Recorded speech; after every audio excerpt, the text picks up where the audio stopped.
সালাম আলাইকুম এভরিওয়ান, কেমন আছেন আপনারা? আশা করি ভালো আছেন। তো বন্ধুরা, চাষির মাথায় মাথায় হাত। চাষি এবছরের শেষ, চাষির সব দিকে সমস্যা। চাষি চাষ করতে গিয়ে সাথে সব জিনিসের দাম, বিষ দাম। চাষির কোনো জিনিসের দাম নেই।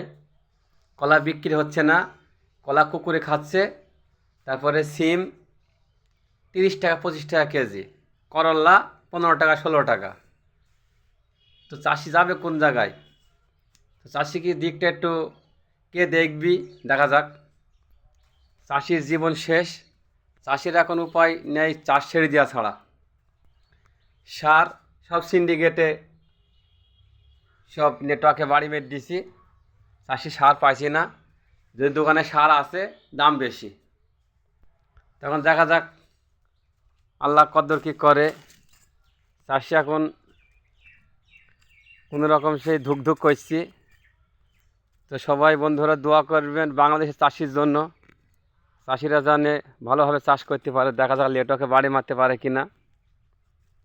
কলা কুকুরে খেয়ে নিয়েছি, কলা পেকে যাচ্ছে অলরেডি।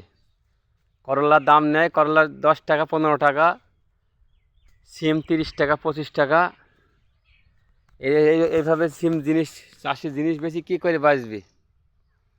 তো বন্ধুরা, ভিডিওটা ভালো লাগলে শেয়ার কমেন্ট করবেন। ভালো থাকবেন, দেখা হবে পরে ভিডিওয়। নেটওয়ার্ক বাড়ি মেরে।